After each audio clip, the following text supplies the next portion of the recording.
안녕하십니까? 안녕하세요. 제 소리가 잘 들립니까? 네. 저는 제 본당 소개부터 좀 하면요. 우리 본당은 늘 그 사람들의 기억에 생생합니다. 면목 없습니다.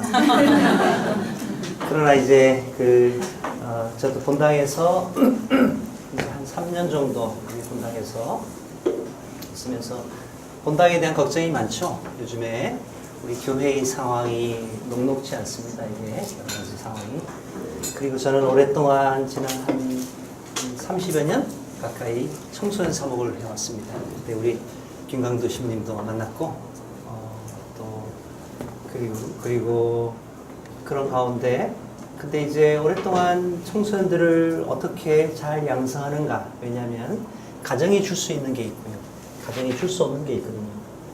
왜냐하면 한 가정은 예를 들어서 우리 어린이 여기 동네 조그만 골목에 우리 성당 옆에도 조그만 골목에 그 공원이 있습니다. 어린이 놀이터가. 요즘 놀이터에 애들이 없죠.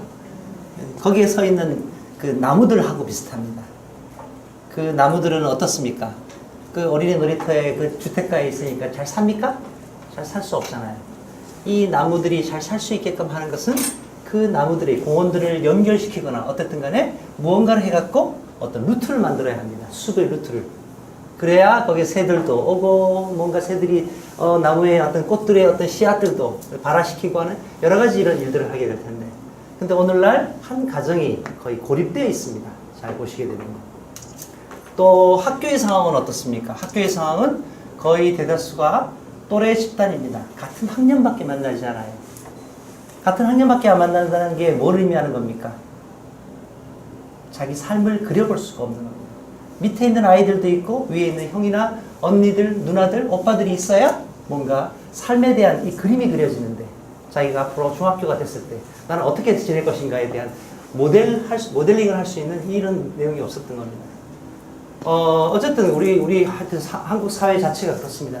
그런데 우리 부모님들도 쉽지가 않은 거죠, 이게. 뭔가 이것을 좀 알 수 있는 내용도 없고. 그래서 저는 어떻게 하면 이러한 가정들의 아이들이 어떻게 잘 성장하고 정말 좋은 그릇으로 클 수 있을까? 이제 이런 관심을 갖고 있는 것이죠. 그것이 이제 청소년 사목입니다. 저도 이제 처음 시작할 때는 김광도 신부님이 젊어 보입니까? 늙어 보입니까? 늙어 보인다고요? 그렇죠. 예. 저도 굉장히 이 젊은 뭐 학생인지 청년인지 알 수 없을 만큼 구분이 안 되는데 시간이 오랫동안 지나다 보니까 그러나 이 아이들을 갖고 아이들을 보면서 이 가정과 그 아이들을 둘러싼 것을 30년 정도 계속 보고 공부하고 또 그들의 이야기를 듣고 또 이제 사목센터에서는 또 많은 아이들의 상담 편지나 또 이메일 같은 것을 오랫동안 받아왔거든요. 그러다 보니까 이 아이들이 갖고 있는 내면의 움직임들까지도 보다 보니까 그러니까 한 아이도 만나고 또 어떤 우리 본당에 있는 아이들도 만나고 또 제가 교부 책임자를 해서 한 10년 정도를 했는데 그 10년 정도 할 때 서울교구의 모든 아이들과 교사들이나 또 본당들의 이 상황들을 쏙쏙들이 다 알게 됐습니다. 그러다 보니까 보는 게 많은 거예요. 또 다른 교구들에서 요청을 하게 되면 그 교구를 가서 보게 되면 그 교구들의 이 차이들이 보이는 거죠. 아, 이 사회가 이렇구나. 또 우리 교회의 이 아이들이 이렇구나 하는 모습을 보게 됐습니다. 어쨌든 오늘 저는 여러분과 함께 1시간을 할까요? 1시간 반을 할까요? 2시간을 할까요? 2시간 반을 할까요? 아까 제가 몇몇 분에게 몇 시간으로 알고 오셨습니까? 그러니까 모르시겠대. 그래서 제 마음대로 하겠습니다. 괜찮으세요? 네. 별로 인상이 안 듭니다. 우리나라는 어떤 나라냐? 우리나라는 좋은 나라입니다. 여러분들이 나무꾼과 선녀 그 알고 계시죠? 예. 아니면 또 나무꾼과 금도끼 얘기 알고 계시죠? 요즘에 아이들의 얘기 가운데 이런 얘기가 있습니다. 아이들이 요즘에 이 문화와 현실을 반영하는 얘기죠. 어느 날 나무꾼이 아니라 그 누구냐 산신령이 펑 하고 한국인에게 나타났습니다. 그러더니 갑자기 금도끼 얘기를 하시는 거예요. 저 겨울날의 그 추 매서운 그 한파는 누구의 것이냐? 그러자 이 나무꾼이 얘기합니다. 우리 것이 아닙니다. 그것은 저기 북시베리아의 것입니다. 그러면 여름날 그 뜨거운 너희들을 잠 못 자게 하는 폭염은 누구의 것이냐? 그거는 남태평양에서 왔습니다. 그럼 미세먼지는 누구의 것이냐? 그건 중국 겁니다. 그러면 착하고 정말 정직한 한국인이구나. 너희는 정말 착하고 정직하니 였다 셋다 가져라. 그래서 이 나라가 지금 이렇게 됐다고 하는. 그러니까 오늘날 아이들이 갖고 있는 이야기들이나 이런 모든 부분들은 우리 삶의 이 부분을 어떤 반영하고 있습니다. 제가 한 4년 전인가요? 3년 반 전인가 제가 그때 안식년을 하고 있었는데 원주의 한 공원에서 물이 많은 공원이에요. 원주의 한 원주 공원에서 거기서 이렇게 이제 산책하기 위해서 이렇게 나갔는데 아이들이 갑자기 약간 수영장 같은 거예요. 물놀이 하는 데예요. 그냥 뭐 제대로 된 수영장도 아닙니다. 근데 아이들이 가더니 갑자기 푹 들어가더니 하나이가 쉬 나오면서 뭐라고 하는지 아세요? 메르스. 무슨 얘기입니까? 그때 한창 메르스가 아주 맹위를 떨치고 있었죠. 그러니까 아이들이 그 이야기들은 우리 어떤 삶이라든가 오늘 사회상을 잘 반영하는 얘기들로 다 나와 있습니다. 어쨌든 우리는 이런 아이들에게 우리는 어떻게 이제 인품과 영성을 우리가 키울 수 있겠는가? 제가 너무 많이 준비했는데 막 넘어갈 거예요. 괜찮죠? 네. 이게 신님 이게 안 넘어가시네.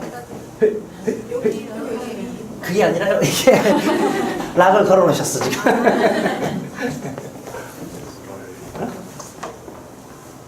이게 걸려 있습니다. 우리 얼리 어답터이신 그 김관두 신부님을 따라갈 수가 없어서요. 한 학교에서 선생님이 아이들에게 묻습니다. 얘들아, 여기 어항이 있다. 이 어항을 채우려고 그래. 어떻게 하면 채울 수 있겠니? 그러면서 옆에 있는 이만한 돌을 가지고 터무났습니다. 그러면서 애들에게 물어봤죠. 어항이 채워졌니? 아니요. 자, 그러면 자갈을 넣습니다. 어항이 채워졌니?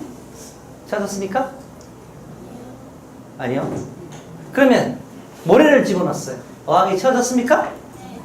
네 라고 하는 아이들도 있었고 아니요 라는 아이들도 있습니다. 선생님이 마지막으로 물을 집어넣습니다. 자, 어항이 채워졌습니까? 네.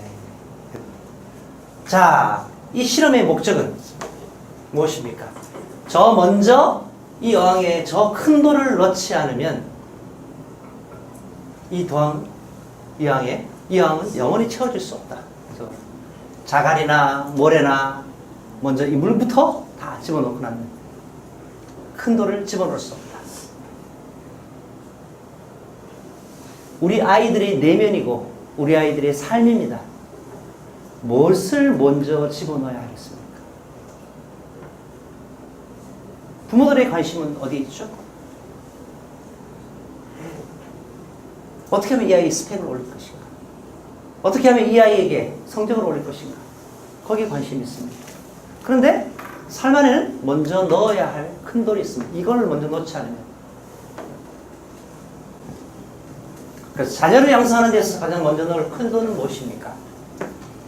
총선 사목의 목적은 뭐 이런 겁니다. 행복하고 건강하고 아주 이건 뭐 여러분들이야. 그래서 어떻게 자녀를 기를 것인가? 오늘날 거의 대부분의 경영학자들이나 어떤 교육학자들이 갖고 있는 여러 가지 어떤 책들을 쭉 보십시오. 물론 거긴 좋은 책도 있고 나쁜 책도 있고 별로 좋지 않은 책도 있고요.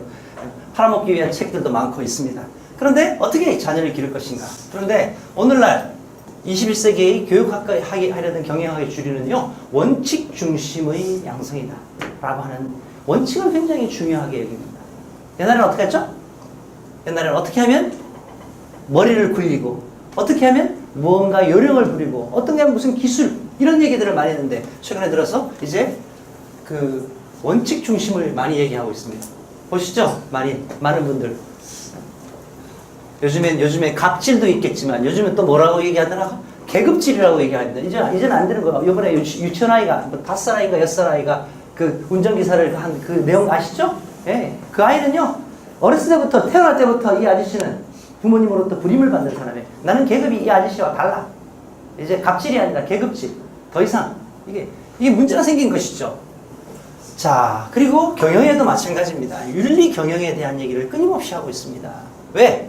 이게 결국은 그 회사가 100년, 200년 동안 같은 회사들을 보니까 다 뭐를 쓰였는가? 어떤 원칙을 갖고 있는 거예요. 그렇지 않은 회사들은 정권이 바뀌거나 정치색이 바뀌거나 하면 다 무너졌어.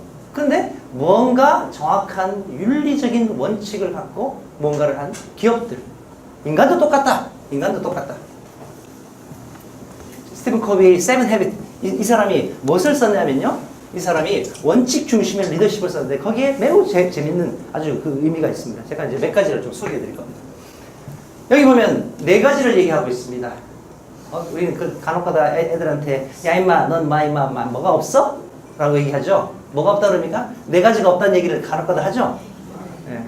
그 우리가 이제 표준말로는 싹순머리라 그러고 이제 뭐 비어에서는 이제 싸가지라는 이런 표현을 씁니다. 그래서 저는 사실은 어떤 이러한 기본적인 어떤 우리가 갖춰야 할 인간으로서 갖춰야 할 몇 가지가 있습니다.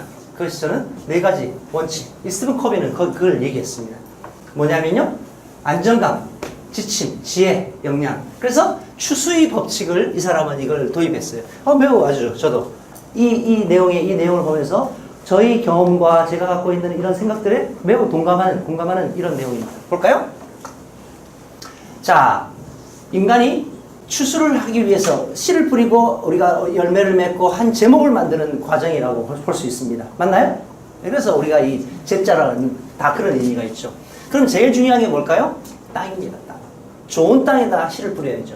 예수님도 씨 뿌리는 사람의 비유. 예, 좋은 땅이 있다. 나쁜 땅, 가시덤불이 있는 땅, 뭐 여러 땅들이 있죠. 마찬가지로 땅이 중요합니다. 여러분의 땅은 어떻습니까? 여러분들의 바탕은 어떻습니까? 바탕이죠. 땅이라는 것은. 그럼 바탕이 별로 안 좋아? 아니, 그건 두 번째 문제죠. 어쨌든 땅을 잘 일구어야 됩니다. 별로 좋지 않은 땅이라도 황무지라도 어떡하죠? 황무지를 개간해야죠. 아유, 우리 집은 원래 머리가 나빠. 어떤 분들은 그렇게 아니죠. 개간해야지. 자꾸 뭔가를. 어떻게 하면 이 땅을 만들 것인가? 좋은 땅. 이 땅을 우리는 비옥한 땅을 안정감 있는 땅이라고. 그거는요. 하나의 산 사람에게 보니까 그 비옥한 땅, 안정성을 주는 것은요. 자기 정체성, 정서적인 안정, 자기 존중감, 자기 자신에 대한 난 누구인가, 난 어디서 왔는가, 난 뭘 하는가 이런 것들에 대한 얘기죠. 그래서 우리는 흔히 이 안정감을 주는 비옥한 땅을 뭐라고 얘기하냐? EQ라고 얘기해요. 그래서 어렸을 때 엄마들이 아이들을 어떻게 안으라고요? 등에 앉지 말고 요즘에 가슴과 가슴을 맞대갖고 이 아이의 심장을 던져줘라. 요즘에 육아 방법에서 아빠들도 어떻게 하죠? 아기를 옷을 벗고 가슴에 올리고 이 가슴과 가슴 심장을 하면서 이 아이와 아이의 이것을 요동을 치게 하라. 왜? 그래서 이 아이들에게 내가 너를 사랑하고 또 내가 너를 지키겠다고 하는 이런 느낌을 주는 정서적인 안정. 그러니 그것을 우리는 EQ라고 오늘 학자들은 얘기합니다. 쭉 가보죠 뭐. 두 번째, 좋은 땅에 있으면 이제 씨앗을 뿌려야죠. 여러분들은 좋은 지침을 해주고 있습니까? 좋은 지침이라는 것은 삶에 대한 가치관입니다. 아까 그 6살 아이가 그 운전기사에게 어떻게 그 욕을 했는지 다 들으셨나요? 한번 들어보세요. 말로 표현을 못하겠어. 어떻게 저런 말을 할 수 있었을까, 아이가? 누구 얘기입니까? 부모의 가치가 그대로 담겨 있는 거예요. 인생의 가치관. 한 인간과 인간의 관계가 어떻게 하는가? 너는 저런 종류의 사람과 달라. 하는 메시지가. 그러니까, 이러한 인생의 가치관, 삶의 방향성. 우리 신앙적으로는 이것을 영성이라고 하죠. 저 사람이 어떤 영성을 가졌느냐? 어떤 지침을 갖고 있었는가에 대한 얘기입니다. 그래서 도덕적 능력이나 양심적인 능력 이런 얘기들을 많이 하게 되죠. 그래서 우리가 아이들에게 얘기하잖아요. 돈과 두, 뭘 해라, 뭘 하지 마라 하는 것들이 구분이 명료한 가정들이 있죠. 제가요 97년도가 한 프랑스의 느가 들어간 가문들의 경우에는 프랑스의 보통 귀족 가문입니다. 하는데 그 가문 그 집안을 이제 방문하게 됐어요, 제가. 근데 우리가 한국에서 이제 여러 사람들이 손님이 왔었죠. 와갖고 있는데 거기에 이제 큰 식탁에 대가족들이 모여갖고 이제 음식들이 하나씩 둘씩 나오는데 기도를 하기 전에 아이가 이제 음식이 나오니까 저걸 먹으려고 이렇게 얘기해요. 그래서 아빠가 농 해요. 또 애가 또 5-6살밖에 안 돼. 또 2번, 3번 딱 어떡하냐. 우리가 있는데도 나 깜짝 놀랐어. 소리 빵 나. 무슨 얘기입니까? 뭐 폭력의 문제가 아니에요. 우리는 뭐 이게 체벌이 어쩌고저쩌고 하는 얘기, 그건 여기서 제가 얘기하고 싶은 문제가 아니고, 무슨 얘기냐면, 사람들이 있든 없든 간에 우리 가정에 이 아이들을 다루는 원칙은 똑같다. 이 아이를 양육시키는 원칙은 안 되는 건 안 되는 거야. 근데 우리는 어떡하죠? 지침이 중요하죠. 돈과 두.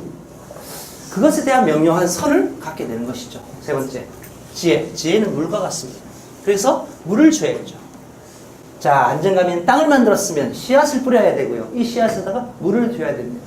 근데 이 지혜인, 물은 지혜와 같은데, 질은 뭐냐? 인생을 보는 슬기로운 감각, 균형 감각에서 나옵니다. 주로 많은 경험에서 나옵니다. 이런 많은 경험은 어디서 나오는가? 사람들을 많이 만나고, 많은 자연활동과 많은 어떤 액티비티, 아이들과 함께하는 뭔가가 통해서 이것이 나와요. 넓은 시선, 많은 경험, 그리고 실패의 경험을 줘야 됩니다. 우리 부모님들은 너무 애들이 사랑스러워서 실패하는 것을 원하지 않아요. 그래서 아이들은 언제 실패합니까? 40대 중반에 실패해요. 어떻게 되죠? 재생 불가능해요. 그래서 뭡니까? 제가 청소사목을 하면서 많은 부분 아이들한테 실패의 경험을 계속적으로 제공하는 겁니다. 괜찮아. 해도 돼. 한번 망가뜨려 봐봐. 왜요? 이 실패의 경험을 통해서 성공의 경험을 얻게 되는 거예요. 그래서 많은 실패를 허용해라. 이것이 이 아이들을 만나는 그거죠. 왜죠? 그래야 그 실패를 극복하고 더 잘할 수 있는 방법을 고안해낼 수 있는 이 눈을 갖게 되는 거예요. 그게 이제, 그리고 마지막에 퇴비를 줘야 합니다. 퇴비는 역량입니다. 이 역량은 바로 무언가를 할 수 있는 지적인 능력이라든가 육체적인 능력, 우리 뭐 김연아라든가 또 뭐 여러 가지 우리 요즘에 많은 스포츠 선수들이 있죠? 이들은 PQ, 육체적인 능력을 갖고 있는 거죠. 네. 그런데 아쉬운 것은, 이것은 퇴비라는 것은요, 아시죠? 화초라든가 나무에 너무 많은 퇴비를 주면 어떻게 되죠? 말라 죽어버립니다. 우리 아이들이 요즘에 그래요. 잘 보세요. 저 안정감과 그 다음에 씨앗과 그 물을 주고 있습니까? 아니면 퇴비만 잔뜩 주고 있습니까? 오늘날 사회 안에서 우리 아이들에게는, 그러니까 이 아이들은 너무 많은 비료와 너무 많은 여기에만 몰두되었기 때문에 지금 이게 아이들이 불균형, 좀 이상한 아이들이 자꾸 나타나기 시작하는 거죠. 근데 그건 뭐 이건 한 가정의 문제만이 아니라 우리 사회 전체의 문제이기도 합니다. 한번 봅시다. 그래서 교육의 원칙과 균형을 잡아라. 여러분들이 지금 어디에 초점을 갖고 있느냐? 그러면 다른 것에 더 비중을 해갖고 한 인간으로서의 이 부분을 봐야 한다. 그런데 우리 아이들을 잘 알고 계십니까? 지금 애가 몇 학년인가요? 5학년이요. 그 아이를 어떻게 알고 계십니까? 얘기를 들어보면. 그래도 5학년이니까 자기 얘기를 조금씩 해주죠. 몇 학년입니까? 7살. 5학년? 공동체를 만들고 계시군요. 좋습니다. 왜냐하면요, 우리 옛날 한국 속담에 아이가 셋 이상에서는 하나는 거저 잘한다. 기억나시나요? 요즘 그런 얘기가 없어졌어요. 왜죠? 5학년 아이가 다른 애들을 키우지 않나요? 잘 보세요. 엄마의 많은 영역을. 저는 8남매 중에 몇째 같습니까? 귀엽지 않나요? 8째입니다. 저희 어머니는 누님 셋을 넣고 난 다음에는 뭐 그런 전설적인 얘기가 있어요. 저는 어머니 오래 살지 못했습니다, 물론. 근데 뭐냐면은 누님 셋을 낳고 난 다음에는 거의 집안일을 안 하시고 바깥으로 돌아다니셨다는 얘기가 있습니다. 무슨 얘기입니까? 제 공부는요, 형님이 시켰어요. 제 모든 학교의 생활과 이런 것들은 누님이 했고, 제 빨래는 다른 누님이 하셨고, 제 친구 관계는 그 중간 형님이 관리해 줬고, 그래서 어머니는 별로 저한테 그냥 사랑만 주셨어. 훈육을 잘 안 하셨어요. 왜? 너무 마지막 막내이기 때문에 이쁘기도 하지만. 근데 우리가 전통적으로 봤을 때 보면요, 거의 대다수가 가족들이 많은 경우에는, 그래서 오늘날 사실은 우리가 뭐 여러 가지 경제적인 문제, 이런 사회적인 여러 가지 문제를 하겠지만 요즘 애들이 불쌍하죠. 왜 불쌍합니까? 형제가 없어요. 앞으로 자기 삶을 같이 나누거나 공유하거나 할 수 있는 대상들이 별로 없다는 겁니다. 그럼 친구는 많으냐? 친구도 아니야. 안 돼. 왜? 친구를 사귈 줄을 몰라요. 왜 모를까요? 배운 적이 없어요. 그걸 언제 배워요? 이런 것들은 습득을 통해서 배우는 것이지 학원 보내놓고 친구가 되나? 안 되죠. 어쨌든 한 아이를 알려고 한다면, 내 아이가 아니면 내 손주가 알려고 한다면 어떻게 되는가? 그 아이가 어떤 고민을 하고 있는가? 그 아이의 친구 관계, 오늘날 아이들의 경향성, 그 아이들을 둘러싼 사회의 여러 가지 사건들, 매스미디어, 문화, 그 아이들이 경제적인, 그 다음에 어떤 이 아이가 이제 5학년, 6학년, 중학교 1학년, 뭐 2학년, 뭐 이제 아니면 학문기, 그러면 걔는 똥 얘기밖에 안 해요, 맨날. 그 아이들의 이런 얘기들의 그 심리적이고 신체적인 변화 과정들을 이것을 알고 이걸 볼 때 가능한 거죠. 처음 아이 키울 때와 세 달 키울 때 벌써 얘는 어디를 튈지 다 알죠. 왜요? 경험을 갖고 있기 때문에. 근데 이제 오늘날 근데 우리 하나의 부모들 쉽지가 않아요. 학교에서는 이 아이들이 어떻게 하는가? 애가 입 다물면 몰라요. 우리는 오늘날 아이들이 어떤 학교에서 생활을 하고 있는지, 또 성당에서는 또 보면요, 부모님과 애를 맞추질 않아요. 애는 애미사에 와요. 초등부 미사, 중고등부 미사에 가요. 청년이 되면 청년 미사에 가요. 부모님은요, 교중 미사나 생일 미사 와요. 우리 가정, 우리 한국 사회의 어떤 이런 가톨릭의 어떤 신앙 풍토도 어떻습니까? 다 분리된 이것을 해요. 그러다 보니까 통합이 잘 안 돼요. 이게. 제가 얼마 전에 드디어 한 가족을 다 마쳤습니다. 그리고 내가 너무 기뻐해갖고 일로 모이라고 그리고 기념사진도 찍었어요. 3년 만에. 한 가정이 그렇다니까요. 그럼 그분들이 열심히 하지 않나요? 아니, 열심히 한 분이에요. 근데 제가 알 길이 없는 거야. 뭐 말을 해야지 알지. 이분이 그 아이의 엄마라는 걸 내가 어떻게 알아요? 예를 들어서 그런 것이죠. 자, 제가 빨리 여기 시계가 어디 있나요? 저기 있구나. 제가 몇 시까지 끝내야 되냐면은 3시 반에는 끝내도록 애써보겠습니다. 자, 이제부터 갑니다. 보통 우리는 아동기에서 청소년기로 넘어갑니다. 에릭슨의 사회발달 심리 가운데서 아이들이 근면성을 키워주지 않으면 그 아이는 열등감을 갖는다 하는 게 이 에릭슨이라고 하는 이 중요한 어떤 하나의 어떤 통찰입니다. 네. 그래서 아이들이 근면하지 않다? 이 아이는 열등감을 가질 가능성이 많다. 자아정체감이 정확하지 않다. 난 누구냐, 난 무엇을 해야 되는데 가족에 대한 이것이 명확하지 않으면 어떻게 한다고요? 자기 삶에서 역할이 혼미해질 것이다. 직장에 가도요, 자기가 지금 여기서 뭘 해야 될지를 몰라. 어떤 공동체 안에서. 그러니까 자기가 누구인지를 명확하게 알아야 사람들이 모였을 때 자기의 역할을 거기서 찾아낸다는 거예요. 그렇지 않은 아이들은요, 우중충전 하다가 산다는 것이죠. 그래서 이게 뭐냐면요, 아동기에서 청소년기로 가는 이 과정 가운데 전생에 걸친 과업 수행에 있어서 성실성의 기초를 갖게 됩니다. 그래서 아이들을 근면하게 하지 않으면 이 문제가 있는 것이죠. 그래서 뭐에 대한 근면이요? 삶의 전반에 대한 근면이요. 공부만 잘한다고 되는 게 아니고 학업만 잘 가는 게 아니고, 그러면 이 아이가 어떤 아이, 우리 본당에 복사하는 하나의 엄마는 애를 세미사에 보내는 것이 그렇게 싫어해. 왜요? 애가 안 됐어. 그리고 세미사에 갔다 와갖고 또 이 아이가 피곤해하는 모습이 너무 안 됐나 봐. 그래서 집에 모셔두고 사시라고 내가. 웬만하면 그냥 복사 안 하셔도 된다고. 그만두라고 상처받으니까 그렇게 얘기 못하고. 그 다음에 두 번째는요, 전생애를 좌우하는 가장 중요한 발달 과업이 바로 자아정체감입니다. 내가 누구인가. 그래서 우리는 보통 보면요, 칠판이 없구나. 네, 저기 혹시 칠판을 좀 갖다 주시면 제가 좀 이따가. 우리가 정체성을 키워야 되는데요, 제일 먼저 우리가 봐야 할 것은 자아정체감입니다. 우리가 셀프 아이덴티티라고 얘기하죠. 그리고 난 다음에 이 자아정체감이 형성되어 가면서 뭐가 되는? 가족정체감입니다. 내 가족에 대한 프라이드를 느껴야 돼요. 그리고 우리는 패밀리 아이덴티티라고 해요. 그리고 이제 이 아이가 가면서 자기가 정신적인 어떤 영향을 받기 시작하면서 뭔가 가치에 대한 선명한가 할 때 우리는 페이스 아이덴티티, 신앙 정체감이라고 얘기합니다. 이게 서야 돼요. 그때 뭐죠? 어떤 유혹이라든가 아까 여기 너무 가리시면은 제가 자, 그래서 아까 말씀드렸던 대로 자아정체감이 있고요. 그 다음에 가족정체감이 있어요. 그 다음에 신앙정체감이 있어요. 그리고 이 아이가 이제 나름대로 이제 사회생활을 할 나이가 됐어요. 그 직장을 가. 근데 거기 가서 맨날 난 직장에 다니고 싶지 않아. 난 이 직장 싫어. 아니면 이 직장이 너무 뭐 이거 해. 무슨 얘기입니까?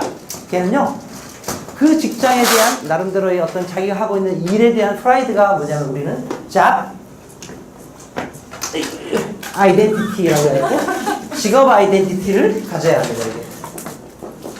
근데 이게 자아 정체감이요, 첫 번째예요. 이 정체감을 갖지 못할 때는 사실은 가족에 대한 깊은 어떤 애정이나 이 소속감도 별로 없어요.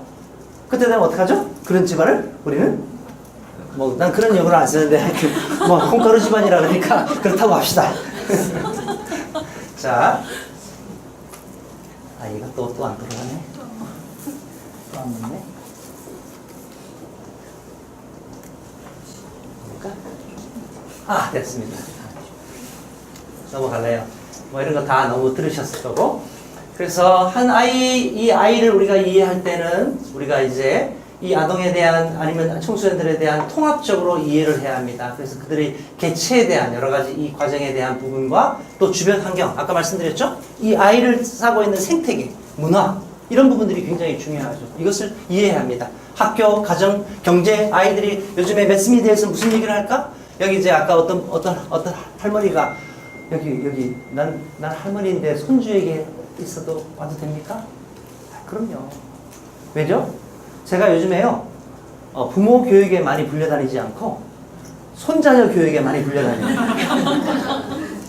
네. 왜요? 요즘에 부모들은 다 바쁘셔. 바쁘셔. 어디 가셨어. 또 그 다음에 또 깨진 가정이 많아. 이러다 보니까 할머니들이 키우는 손자녀가 많은 거예요. 그래서 손자녀 교육에 요즘에 열심히 다니고 있어요. 요즘 부모 교육과 손자녀의 교육의 퍼센트는 한 3대 1 정도 됩니다. 시대가 바뀐 거죠. 안타까운 일이긴 하지만 근데 중요한 건 부모예요. 부모인 거야. 그래서 어쨌든 오늘날 우리 한국 청소년들에서 예전에 애들은 이렇게 놀았습니다. 그렇죠?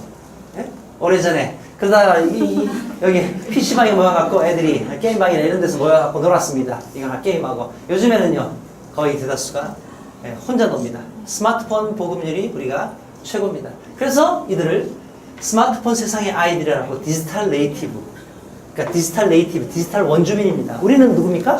디지털 이미그런트, 이주민들이에요. 우리는 태어나고 난 다음에 우리 한창 있다가 이 핸드폰과 이 스마트폰을 우리는 이제 입수하기 시작했습니다. 그래서 우리는 뭐 여기 있는 뭐 젊은 엄마들은 많이 하겠지만 할머니들은 어떻습니까? 이거 문자 보낼 때 콕콕콕콕 찍죠. 그래서 근데 아이들은 어떻죠? 아이들은 보십시오. 이미 벌써 태어나기 전에 태아 때부터 이미 벌써 핸드폰. 그 다음에 한 살, 2살짜리 아이한테 엄마 핸드폰 보면 패턴 다 풀고 지금 뭘 갖고 놀고 있어요. 그리고 난 다음에 남한테 막 전화도 다 해놓고 난리가 납니다, 이게. 그래서 이들은 디지털 네이티브. 그런데 이것은 이제 오늘날 이 아이들이 과잉 연결을 하고 있는 겁니다. 너무 많은 연결을 하고 있어요. 정작 연결해야 할 사람들은 연결하잖아요. 모든 사람이 친구가 될 수 있으니까 페이스북, 또 여러 가지 통해 갖고 친구가 되기도 합니다. 그런데 정작 가까운 가족이나 자기가 말해야 할 사람들과는 대화가 없어요. 연결은 많으나 그러나 인간적인 아까 이런 연결이 없는 것이죠. 그래서 오늘날 이 아이들이 갖고 있는 여러 가지 이런 환경 가운데는 과잉 연결 시대에 단순한 스마트폰 중독만이 아니라 여러 가지 부작용을 하고 있습니다. 자연 결핍 장애. 그래서 디지털에 중독되어서 현실 세계와는 괴리된 겁니다. 그래서 왜 갑자기 어린 아이들이 막 살인 같은 걸 하고 막 폭력을 쓰는가? 왜 그런가? 이 폭력인지 현실과 이게 구분이 잘 안 되는 거예요. 극단성, 절제나 자제를 배우지 못한 상태에서 이런 거에 주입되어 있습니다. 보십시오. 얼마나 현란합니까? 그리고 탈억제 현상.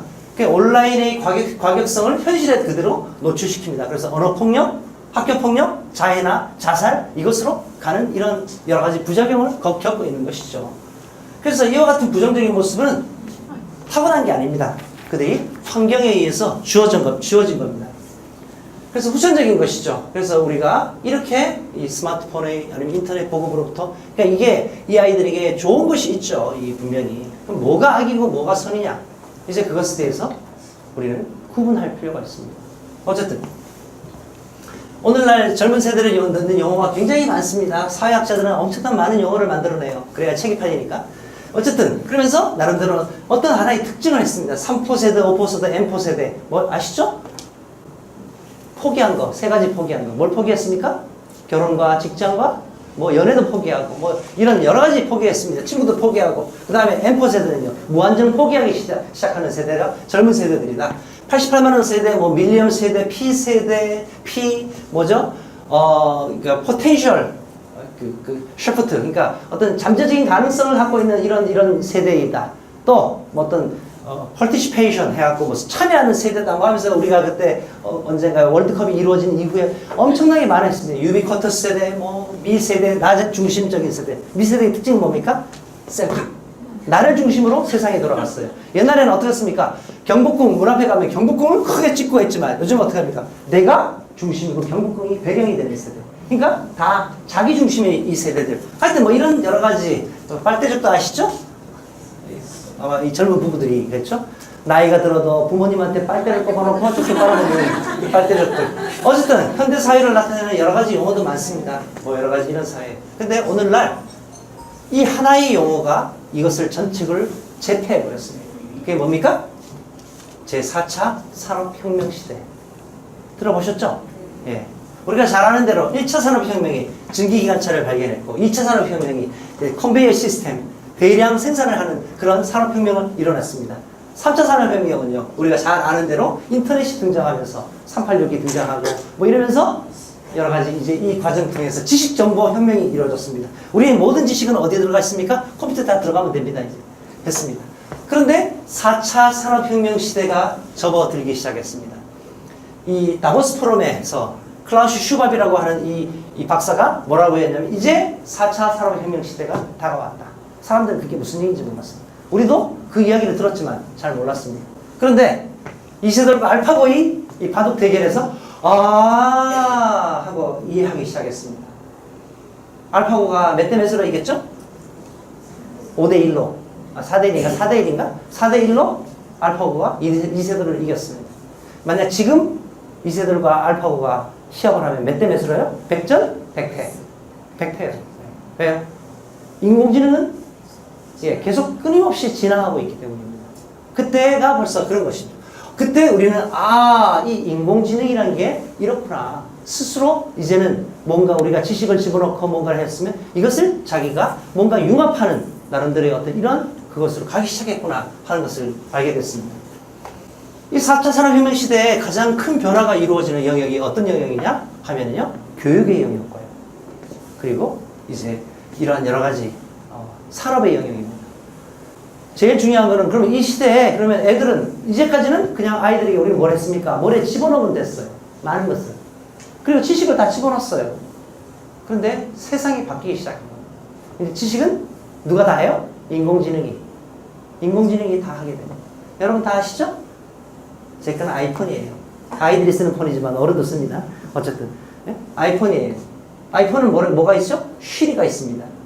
쉬리야 지금 몇 시니? 쉬리가 다 대답해요. 말만 하면 쉬리야 338 오늘 내가 어디로 가고 싶어? 어떻게 가야 돼? 그럼 어떡하죠? 내비게이션을 참조하세요. 그럼 내비게이션을 불러갖고 내비게이션에 얘기하기도 하고. 이제 내비게이션도 어떡합니까? 내비게이션을 해갖고 그 음성지능으로 눌러갖고 성산이동 성당 딱 그러면 성산이동 성당이 딱 나와요. 시작! 출발! 딱 지가 알아서 쫙 해줘요. 그럼 저는 어떡하죠? 이거만 보고 가요. 이게 점점 진화하기 시작합니다. 이제까지 우리가 알고 있었던 지식을 우리는 어떡합니까? 머리에 집어넣어야 되고 몸으로 익혀야 했습니다. 옛날에 기억나시나요? 나 주판을 좀 튕긴 여자야. 옛날 주판을 했습니다. 부기 공부를 했어요. 그쵸? 그러다가 주판이 언제부터 없어졌죠? 전자 계산기가 나타나면서 주판이 없어졌습니다. 그 다음에 요즘에는 어떡하죠? 전자 계산기를 쓰나요, 여러분? 아니요? 그럼 뭐 쓰죠? 핸드폰에 여기서 쉬리한테 물어보면 돼요. 333 곱하기 4433 얼마? 쉬리가 얼마입니다. 딱 얘기해줘요. 이제 더 이상 우리는 우리 머릿속이나 우리 기술 속이나 또 주판에 통해서나 뭔가를 통해서 이걸 할 필요가 없어요. 그러다 보니까 그러면 어떤 아이를 지금까지 우리 영어해라, 수학해라, 산수해라, 뭐 어쩌고저쩌고 뭐 많은 걸 외웠어요. 국사, 광개토대왕 몇 점 다 외웠어. 이제는 그거를 외울 필요는 없어요. 그럼 어떻게 해야 되냐? 도대체 이제 어떤 공부를 해야 되는가? 지금까지 공교육은요, 교사가 지식과 정보를 제공하고 학생은 정보를 암기하고, 이게 우리 시험 패턴이잖아요. 시험도 누가 잘 봐요? 머리가 뛰어난, 암기력이 뛰어난 아이들. 시험을 봤습니다. 업무도요, 직업도 이런 단순한 업무를 하게 됐습니다. 이 업무들이 지금 하나씩 둘씩 없어지기 시작했죠. 제일 먼저 우리 기업 속에 없어진 직업이 뭡니까? 버스 안내양. 예, 옛날에는 다 하고 탕탕 시작 쫙 갔어요. 요즘엔요, 예, 가면서 하고 그 다음에 요즘에 어떤 차들의 경우에 딱 이게 T가 있더라. 넣어야지 열려. 어쨌든 이러한 여러 가지가 와요.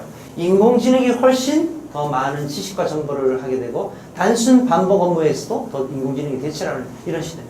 이제 교육학자들이나 경영학자들이 그럼 어떤 인간을 우리는 양성해야 할 것인가? 앞으로 어떻게 해야지 우리가 이 아이들이 직업을 가지고 자기 삶을 살고 이걸 할 수 있겠는가?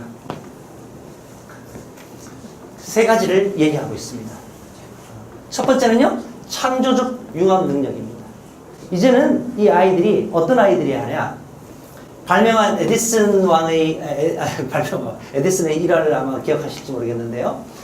학교에서 1 더하기 1은 얼마니? 했다가 걔는 1이라 그랬고 선생님은 2를 답을 갖고 계시죠. 끝까지 애가 1이 됐어요. 그래서 어떻게 해요? 에디슨은 학교에서 쫓겨났습니다. 왜요? 지진하라고. 근데 에디슨은 이렇게 본 것이죠. 1 더하기 1. 사자와 개 강아지가 있다. 1 더하기 1을 했다. 둘이 만났다. 어떻게 됐을까요? 당연히 먹었지. 그러니까 1이야. 틀린가요? 맞아요? 네. 그러니까 이럴 수도 있고 저럴 수도 있는, 그러니까 이러한 상상력, 이것이 뭐죠? 우리가 알고 있는 것에 대한 여러 가지 갖고 있는 이 지식과 이것을 어떻게 융합하고 서로 이것을 상상력을 통해서 해야겠는가? 그러니까 결국은 이제는 상상력이 뛰어난 아이들, 어떤 무언가에 가진 기본을 갖고 이러한 이야기들이 중요한 것이죠. 그래서 엉뚱한 상상력과 엉뚱한 이런 것들. 두 번째는요, 스토리텔링 능력이다. 인공지능이 갖고 있지 않은 능력들이 바로 이런 능력이다. 인공지능은 상상력과 엉뚱한 어떤 이러한 기발한 아이디어를 내지 못한다. 인공지능은 기본적인 이러한 많은 것들에 대한 거기에 결과물을 더 융합해갖고 낼 수 있지. 더 이상 못 낸다. 두 번째는요, 인공지능은 스토리텔링을 하지 못한다. 우리 학교에서 어떤 애가 인기 있죠? 옛날에는 썰을 잘 푼다. 뭐 또 아이들의 용어가 하는데 제가 중학교 때는 뭐 야불이라는 용어도 썼어요. 예? 그러니까 막 이야기를 막 지어내는 것이죠. 그런 아이들이 노는 시간, 쉬는 시간에 딱 앉아갖고 애들을 쫙 불러모았습니다. 요즘은 어떤 애들이 하죠? 핸드폰 큰 거, 화면 갖고 있는 다 모여. 그걸 같이 하는 아이들이죠. 그러나 중요한 건요, 이제 그것은 인공지능은 이러한 능력을 갖고 못해요. 그래서 어떻게 하면 이 스토리텔링, 이야기를 꾸며내고 이야기를 만들어내고 이야기를 풀어내는 능력을 할 수 있을까? 요즘에 많은 사람들이 너무 많은 지식을 갖고 있어요. 하지만 이 지식을 잘 풀어내는 사람들은 많지 않아요. 세 번째 능력이 인간이 갖고 있는 공감 능력입니다. 인공지능은 공감 능력을 갖고 있지 못해요. 인간만이 갖고 있어요. 이 공감 능력은 어떤 것이죠? 아프겠구나, 안 됐구나, 힘들겠구나. 우리는 어떤 사람을 제일 싫어합니까? 남편한테 가서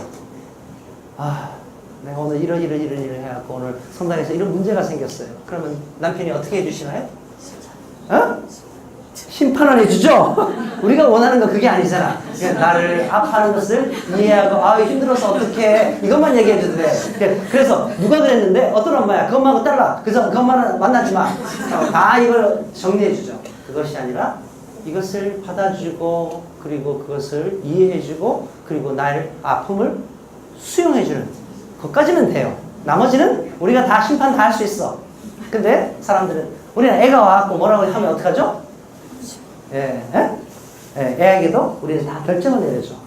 그거는 그 아이가요, 아무리 그래서 얘기하잖아요. 뭘 얘기하냐면 아이가 어떤 문제에 대해서 설사 잘못된 것을 가지고 와갖고 했었어. 그래도 그건 나쁜 일이야 라고 먼저 말하지 마라. 그랬니? 넌 어떻게 생각하는데? 굉장히 아팠겠구나, 힘들었겠구나, 어려웠겠구나. 그래서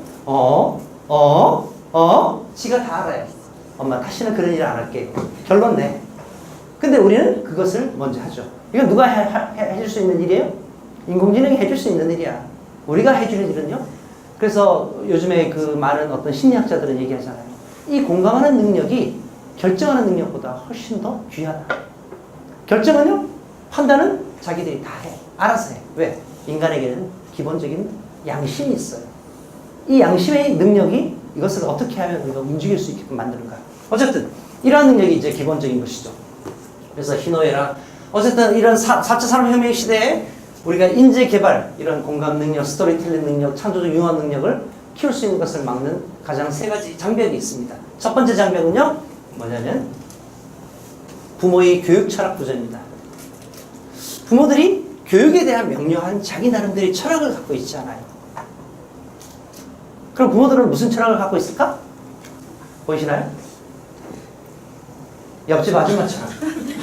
그러니까 이 명확한 자기의 선을 갖고 있지 않아요. 그러다 보니까 어떻습니까? 우리는 경쟁에 휘말립니다. 사람들이 가는 대세를 따르기 시작합니다. 그리고 안 하면 불안해요. 이 불안감, 초조함이 우리를 어디로 몰아요? 우리를 알지 못하는 대로 몰게 됩니다. 그리고 우리는 많은 것을 놓치게 되죠. 큰 돌이 들어가야 할 그 시기에 제일 중요한 것들을 놓치게 되죠. 두 번째 장벽은요, 사교육이에요. 아직도 여러분들은 혹시 아이들을 여러 가지 이런 학원들에 보내십니까? 네, 안타깝습니다. 그 돈 있으면요, 저를 주세요. 제가 잘 먹고 잘 살게요. 왜냐면요, 사교육이 갖고 있는 가장 중요한 선행학습은 이 아이들이 갖고 있는 어떤 열망을 뺏어갑니다. 열망을 아낀 아이는요, 뭐가 없냐면 앞으로 나갈 추진력을 잃어버렸다는 겁니다. 그러니까 왜죠? 자, 생각해 보세요. 나는 지금 학교에서 배우는 영어와 수학을 나는 학원에서 다 했어. 근데 선생님이 또 얘기하고 있어. 저 내가 다 아는 얘기야. 매력 있어요? 흥미가 없어요. 이게 어떡합니까? 계속적으로 중첩되고 나는 더 이상 여기 수업에서 여기 앉아갖고 저 선생님에 대한 기본적인 신뢰감도 없어. 왜? 내가 다 아는 거 떠들고 있는 선생님에게 내가 무슨 매력이 있겠어요? 그러니까 선생님이 이야기하는 것이 우스워 보여요. 그러니 어떻게 해요? 선생님을 패는 애들도 생기지. 웃으면 돼 뭐. 힘은 내가 더 좋아. 왜요? 이미 벌써 이 아이들은요, 육류를 먹고 자랐어. 그리고 엄마들이 엄청나게 많은 단백질, 고단백을 키워갖고 키웠어요. 아이가 키가 엄청나게 커져요. 요즘 복사 아이들이 제가 가면은, 제가 작은 키가 아니에요. 우리 김광도 신부님이 김광도 신부 크다. 작은 키가 아니에요. 근데 이미 벌써 복사들이 딱 제가 있으면 중학교 한 3학년만 딱 돼도 저보다 딱 커갖고 뒤에서 딱 있어요. 제가 든든할까요? 아니면 위치감을 느낄까요? 이거 보면 거울이 있잖아요. 제 입방에서 딱 이렇게 있으면 애들이 이딴 애들이 쫙 있어요. 말 걸기가 무서워. 무슨 얘기냐면 선행학습은요, 이 아이들로 하여금 삶에 대한 열망을 죽여버려요. 그러면 이 인생에 대한 열망을 그 시기 가운데 무언가에 대한 열망으로 가득 차 있어야 할 나이인데 그 열망을 죽여버려요. 그래서 저는 선행학습을 시키는 엄마들은 아이에게 뭘 먹인다고요? 독약을 조금씩 먹여요. 지금까지 얼마나 크면 독약을 먹이셨습니까? 그거는 아이에게 해서는 안 될 짓이에요. 근데 왜 그랬는가? 교육 철학이 없으니까 그런 것이죠. 이 선행학습이 얼만큼 아이들에게 삶에 뭘 올릴 수 있어요? 잠시 성적을 올릴 수 있어요. 하지만 이 아이는요, 티처보이, 요즘에 그런 얘기 하죠. 뭡니까? 선생이 없으면, 자기 가르치는 선생이 없으면 자기 공부를 못해. 그 대학교에 가도 어떻게 해요? 과외를 하는 아이들이 많아요. 왜? 그럴 수밖에 없죠. 자기 그 공부를 따라갈 수 없으니까. 어쨌든 공교육 시스템의 한계입니다. 공교육이라는 것은 어떻게 하죠? 산업혁명 때 공교육이라는 것은 한 아이의 개성과 열망을 키워주기 위해서 생긴 게 아닙니다. 자, 농경사회에서 이제 다 어디로 갑니까? 이제 농업이 무너졌어요. 그러니까 어떡합니까? 도시 빈민들이 되기 시작했습니다. 애들이, 부모들은 어디로 가죠? 아침부터 저녁까지 일하러 가요. 아이들이 집에 나와가고 우거려요. 그러니까 애들끼리 때를 몰려다니니까 이 아이들이 비행을 일삼아요. 그래서 나름대로 문화를 만들어내요. 그걸 우리가 무슨 문화라고 그랬죠? 하위 문화라고 그랬습니다. 그래서 그 아이들이 하는 게 욕설과 이런 많은 것들이 하니까 국가가 보기에는 야, 이거 문제가 있어. 이거 어떡하지? 이게 미래의 어떤 폭동이라든가 어떤 이런 여러 가지 폭력의 어떤 문제, 원상제예요. 그래서 이들을 부모가 공장에 간 사이에 좀 격리해 놓자. 그래서 함께 집단시설을 만들게 공교육의 시작입니다. 그럼 공교육에서는 그러면 이들을 하다 보니까 그래. 그러면 얘네들이 좀 크면은 뭐지? 이 부모가 하고 있는 이 노동력을 산출할 수 있어. 그래서 거기서 뭐래? 노동력을 산출할 수 있는 그 정도의 능력을 키우기 위한 그런 집단체제가 공교육의 시작이에요. 그 공교육에서 우리가 무슨 개인의 특성과 개인의 소질을 개발하고 한 개인의 인격이 그거는요, 그 메커니즘이 아니야. 네? 그걸 한 것이 뭐죠? 사립학교예요, 원래. 뭐 이튼스쿨 같은 이런 학교는 뭐죠? 귀족들이 돈을 뿌려갖고 이 아이들을 어떻게 품위 있는 인간으로, 그리고 우리의 격에 맞는 인간으로 키우기 위해서 거기 한 거예요. 공립과 이것은 엄밀하게 달라요. 그럼 오늘날 이런 공교의 학교 시스템은 그런 학교예요. 저 학교에서 뭐를 해요? 그래서 학교에서는 똑같은 번호에다가 똑같은 뭐죠? 시간에 똑같은 수업 시간에 모든 아이들이 그 안에 들어갔다 왔다 하는 그 과목과 학교의 뭐 여러 가지 어떤 비교점도 얘기하죠. 어쨌든 이러한 얘기를 하고 있는 것이죠. 그래서 공교의 시스템은요 이런 것이 능력을 표출할 기회를 주지도 않고 학습 과정에 즐거움도 주지 않고요. 정보 재산의 시험이 가장 중요하고 획일화된 규칙, 침묵과 정제의 시기, 조각나고 분열된 지식, 그러니까 완전한 지식이 아니에요. 조각나고 분열된 지식. 무슨 지식? 예, 노동력을 쓸 수 있을 만큼의 그 정도의 지식이에요. 경쟁심을 조장하는 세계. 아이들한테 그렇게 할 수밖에 없어. 왜? 그래야 거기서 어떤 애가 노동력을 잘 창출할 수 있는지 그걸 내는 것이죠. 자, 그래서 어쨌든 우리가 이런 지금 세 가지 장벽에 지금 막혀 있습니다. 어떻게 하면 우리가 이걸 할 수 있을까? 봅시다. 그래서 우리가 흔히 웰빙이라는 것은 잘 존재해야 되는데 두 가지가 있어요. doing well과 그 다음에 feeling well이에요. 그래서 인간이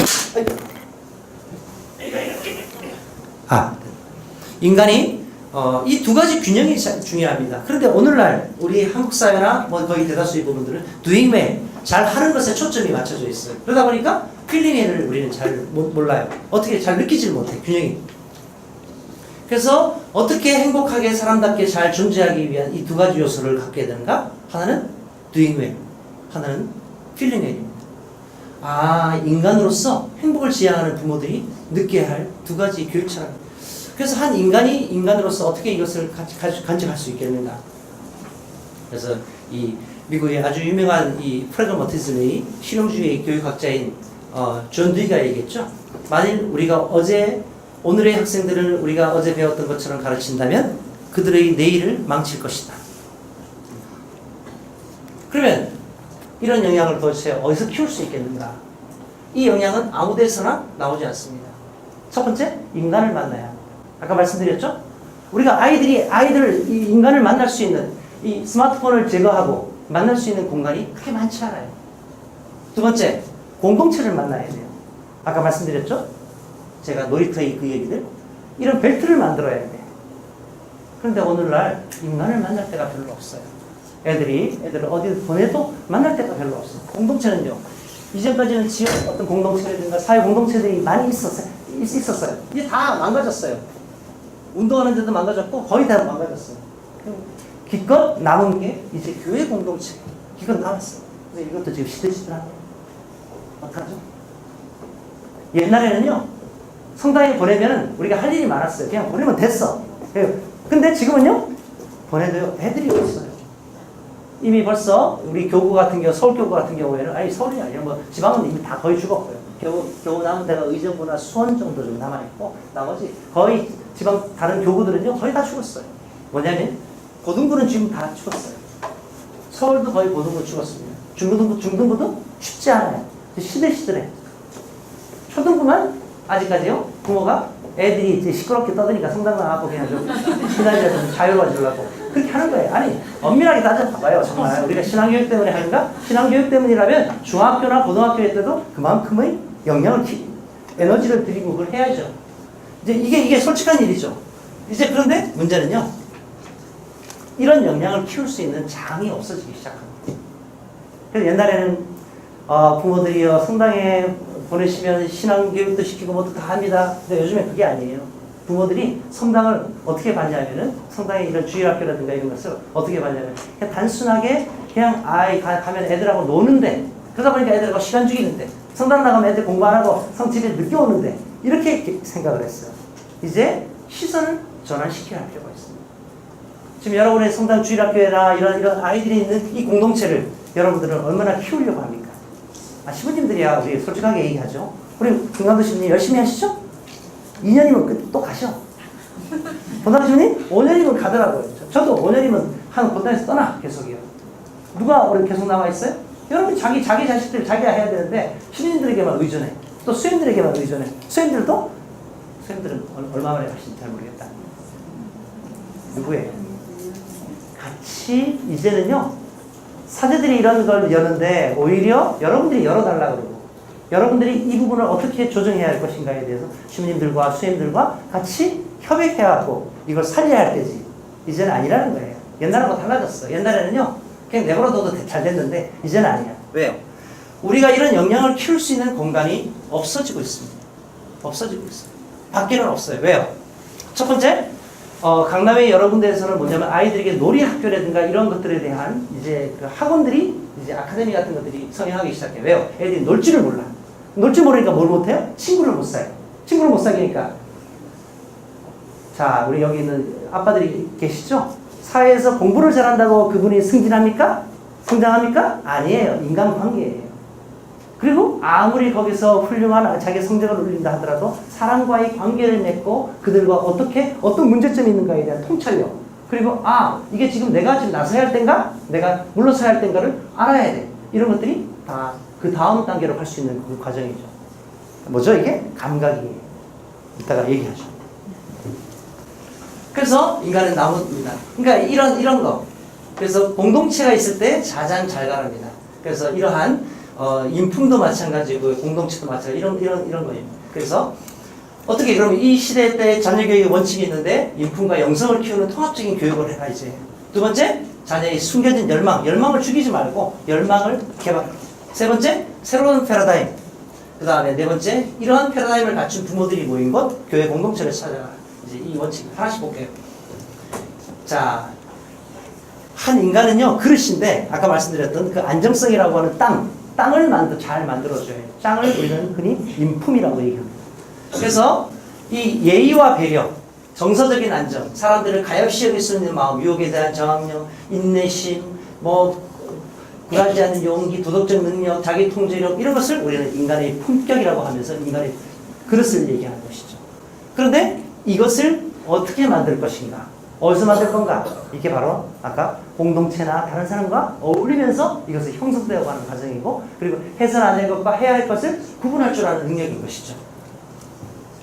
그래서 영성이란 내면의 힘, 직관입니다. 우리가 보고 있는 시선, 요 시선이 아니라 그 이상의 시선을 바라볼 수 있는 눈이죠. 그래서 우리는 영성적 눈을 하나님의 시선이라고 얘기하죠. 그래서 보이는 게 다가 아니에요. 근데 거기에 집착하지 않게 그 다음을 바라볼 수 있는 시선을 만들어줘야 한다. 맨 마지막으로 해볼까요? 이 영성의 가장 기초는 뭡니까? 감사함이죠. 그래서 그레이스, 은총이라고 하는 GRA. 이 그레이스는 어디서 납니까? 그래티튜드라고 하는 감사에서 나와요. 어간이 같아. 무슨 얘기냐면 자기가 받은 이 선물에 대한 이것은 기본적으로 감사의 마음이 있을 때 은총으로 받아들여져. 그게 아니면요? 그럼 내가 잘해서 한 거지. 운이지. 아니면 또 누구에게 주어진 것이지. 감사함이 없는 거예요. 그래서 두 번째, 자녀의 열망을 발견하고 이끌어내라. 교육은 에듀카레죠, 라틴어로. 그래서 어떻게 안에 있는 것을 바깥으로 끌어낼 것인가. 이 모든 아이들은요, 나름대로 열망을 갖고 있다는 겁니다. 우리가 헬렌 켈러와 설리반의 얘기를 잘 아시죠? 헬렌 켈러가 지금 말도 못하고 귀도 막고 눈도 다 모든 게 다 안 되는 이 아이에게 설리반이 어떻게 합니까? 꼭 짐승 같은 아이를 만났죠. 그래서 그때 이 아이에게 어떻게 합니까? 물을 안 줬어요. 부모가 아주 속이 상해갖고 그냥 애를 잡는 것처럼 보이니까 부모가 따로 집을 만들어줬어. 같이 못 있으니까. 설리반과 같이. 그리고 난 다음에 물을 주고 난 다음에 여기에다가 W를 써줬어요. 손가락에다가 계속적으로. 그 헬렌 켈러 영화 보신 적 있죠? 거기 보면요. 그래요. 이 아이가 이걸 계속 반복해. 그리고 안 줘. 그러니까 나중에 어느 날 설리반의 손을 잡고 난 다음에 W를 쓰기 시작해. 이 아이 속에 있는 것이 바깥으로 표출되기 시작하는구나. 교육이라는 게. 그래서 이것을 펼쳐낸 사람이에요. 이 헬렌 켈러와 같은 이러한 아무것도 듣지도 말하지도 못하는 정말 짐승 같은 아이의 안에 그 잠재적인 가능성이 있었고 그 안에서 이 아이가 뭔가 폭발적인 뭔가요. 분노하면 막 던지고 하잖아요. 뭐가 있어요? 열정이 있는 거야. 열정이 없는 아이들은 아무것도 안 해요. 힘이 없는 거죠. 열정이 있는 아이들은 그게 사고를 치는 뭐가 있어 이게. 근데 그것을 어떻게 바깥으로 건강하게 끄집어낼 수 있겠는가. 이게 교육입니다. 에듀카레. 하나님은 우리 아이들에게 쓰레기를 주지 않았습니다. 광맥을 주셨습니다. 이 광맥이 잘 캐져서 이것이 보석으로 될 것인가 안 될 것인가는 사실은 부모의 역할이기도 하죠. 그래서 부모란 누구냐? 자녀의 내재된 가능성을 의도적으로, 계획적으로, 그리고 지혜롭게 성장하고 발달시키고 하는 그 사람이 부모다. 근데 이걸 몰라. 부모를 잘못 만났어. 어떻게 해요? 애에게 엉뚱한 걸 요구하고 그것을 함으로써 가능성을 죽여버린 사람들이 많아요. 그래서 그 아이만의 독특한 능력과 소질, 적성을 발견하고 키워주는 사람. 그래서 자녀들에게는 우리 흔히 네 가지의 이러한 이 가능성이 있다고 IQ, 그 다음에 PQ, 아까 몸으로 움직이는 피지컬 쿼션트, 그 다음에 EQ, 그 다음에 정서적인 능력들 SQ 이따가 얘기하죠. 그래서 이 사고 능력을 이제 누가 제일 잘해요? 인공지능이 잘해요. 애들이 할 필요가 없어요. 또 PQ, 이건 물론 예술적인 척도의 경우에는 뭐 또 다른 것이지만, 그러나 오늘날 이제 여러 가지 것을 누가 다 이제 심판을 봅니까? 인공지능이 본다 그러죠. 어쨌든 이건 또 특별한 재능을 갖고 있어야지. EQ, 이제 인간의 아까 말씀드렸던 기본적인 능력입니다. 어떻게 하면 다니엘 골만은 이 인간이 성공하는 삶에 있어서 EQ가 IQ보다 더 영향을 미친다. 그러니까 EQ가 가장 기본적인 그거예요. 아이들이 이런 정서적인 능력, 자기가 갖고 있는 이 안정감을 갖고 있느냐, 그것이죠. 그래서 잘 보세요. 자, 이 폭풍 뭐죠? 이 파도가 치는 여기에서 이 파도를 갖고 있는 인간 삶은 우리가 이런 늘 역동성과 이런 속에 삽니다. 근데 이것에 다 여기에 휘몰아쳐갖고 저 파도에 다 잠기지 않는다는 겁니다. 어떤 인간은 이 파도의 그 에너지를 이용해서 앞으로 나가는 데 쓴다는 겁니다. 뭡니까? 자기 나름대로의 이러한 삶의 어떤 그 바탕이 있으면 무언가 오더라도 이러한 것을 자기 나름대로 이것을 할 수 있는 그 능력을 키워줘야 되는 것이죠. 그래서 정서적인 안정성은요, 결국 실패와 좌절을 이겨낼 수 있는 인내심을 낳게 하고 굴하지 않는 용기를 만들어내고 그리고 도전하는 패기를 갖게 돼요. 그러니까 인간에게 어떻게 해야 되는가? 이 안정성을 어떻게 주고 어떻게 이것을 할 수 있는가 문제죠. 그리고 이제 도너주아라고 하는 이 옥스퍼드 이 교수의 이 내용은 SQ라고 하는 아주 유명한 책을 썼는데 거기에서 뭐라고 하냐면 이 스피리추얼 쿼션트라는 것은 하나의 창조 능력이다. 영성적 능력은 뭐냐? 지금 내가 사람들이 보고 있는 요것까지만 보지 않고 그 이면을 봐서 새로운 것을 창출해낼 수 있는 능력이다. 그래서 이 능력은 자기가 갖고 있는 판을 바꿔요.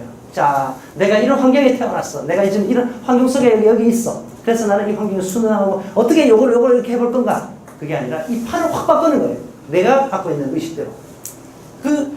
이 사람들을 누구라고 했냐면 마트마 간디. 폭력과 전쟁 속에서 힘의 모든 것에 하는 그 판에서 뭐죠? 비폭력이라고 하는 판을 바꿔버렸어요. 그래서 세상을 바꿔버린 거예요. 김수환 추기경도 그랬잖아요. 그때 민주화 시대 때 사람들 독재 정권 막 하면서, 그러나 이 힘없는 한 사제죠. 뭐 추기경도 사제가 어떻게 했죠? 그 안에 그냥 날 잡으라. 자기를 던지죠. 그러니까 판을 바꾼 겁니다. 그런 이 판들. 이런 분들이 뭐라고 합니까? SQ가 높다고 얘기해요. 이건 어디서 옵니까, 이게? 깊은 내면의 묵상과 침묵과 자기를 성찰하는 능력들. 이 능력들이죠. 그래서 그 말씀드린 대로 우리는 어떻게 하면 이 아이들에게 EQ와 SQ를 키울 것인가. 여기에 사실은 이제 앞으로 4차 산업혁명 시대에 더욱더 초점이 들어간다. 그런 것들 얘기를 하는 거죠. 그래서 부모와 가정의 역할이 중요하다. 여러분들은 자녀 안에 담겨있는 보물을 알고 계십니까? 내 아이에게는 어떤 보물이 담겨 있을까? 그 다음에 새로운 패러다임으로 오늘날 교육을 하라고 얘기하고 있습니다. 요즘에 이제 어떻게 하면 non-formal education이라고 하는 이런 방법들. 이제까지는 어떤 그것이지만 공동체가 중요하다. 이제는. 그리고 경험과 자기를 잘 나누는 사람을 만드는 것. 그 다음에 어떤 삶을 위한 가치 중심. 이제까지는 어떤 일에 필요한 가치 중심이었죠. 그래서 너는 무슨 과를 가니 뭘 하니 이게 아니라. 그래서 요즘에 계속 얘기하는 게 뭐죠? 인문학에 대한 소양. 뭐 이런 얘기를 하지 않습니까? 그 인문학이 뭐예요? 가장 기본적으로 우리가 인생과 삶과 세상에 대한 기본적인 이러한 삶에 대한 근간을 만드는 것이죠. 그건 뭐죠? 그걸 바라보는 어떤 하나의 척도이죠. 척도이고 태도이기도 합니다. 그리고 이제까지는 지적 양성이지만 이제 통합적 양성을 해라. 아까 말씀드렸던 그냥 IQ만 키우려고 하지 말고 그 다음에 EQ와 SQ도 함께 키워야 한다. 이런 이야기죠. 그래서 어떻게 이런 비형식적 교육에 이것을 할 수 있겠는가. 그래서 잘 보세요. 여기는 비영리여야 합니다. 영리 집단에서는 이러한 그것을 줄 수 없어요. 두 번째, 자발적인 나눔이나 협업이 가능하고 평등하고 자유로움을 지향해야 되고요. 자기가 자기 삶의 편안한 얘기를 나눌 수 있는 대상과 분위기가 있어야 돼요. 근데 우리 아이들이 자기를 나눌 수 있는 어떤 그런 환경과 이런 게 있나요? 이제 그게 문제죠. 자신의 경험을 편안하게 나눌 수 있는 공간이 필요해요. 그런 사람도 필요해요. 사랑과 나눔을 지향하는 헌신적 사람들, 멘토와 같은 사람들, 이러한 사람들이 필요해요. 이런 게 어딨냐 이거예요. 옛날에는 그래도 많은 지역 공동체 같은데 지역 운동을 하는 사람들이 꽤 있었어요. 근데 지금은 그게 없었어. 어디 있어요? 성당밖에 없는 것 같아요. 그래서 정말 요즘엔 참 이런 걸 찾기가 어려워요. 안타깝습니다. 여러분들 참 안 된 시대에 아이들을 키우고 있습니다. 왜? 이렇게 인간다울 수 있는 이러한 것을 키울 수 있는 환경이 참 어려워요. 정말 어려운 걸 많이 느낍니다. 그 다음에 새로운 패러다임을 이제 갖춘 부모들이 모인 것. 그래도 교회 공동체는 여기는 그래도요 치맛바람이 덜 하잖아요. 이제 뭐 모르겠어요. 우리 본당은 복사단이 치맛바람이 엄청 커. 복사 자모회가 그냥 그래서 제가 지난번에 멈춰버렸어요. 복사단 자모회 잠깐 멈추시라고. 왜? 교회 공동체는 기본적으로 비영리고요 자기 중심이어서는 안 돼요. 이익 집단이 아니거든. 근데 그냥 다른 아이들과 막 차별을 막 만들어내는 거야 이게. 그래서 그게 아닙니다. 계속 얘기를 해도 잘 못 알아들으셔. 왜요? 그래서 그러세요. 또 제가 본당 신부잖아요. 그럼 잠깐 멈춰보시죠. 그래요? 그럼 이번에 복사단들은 아무것도 없어요. 아무것도 안. 왜? 그것을 빼야 돼. 그렇지 않으면 이게 비영리 집단이 아니에요. 모르겠어요. 제가 여기 또 이런 얘기 했다가 나 우리 본당 얘기하는.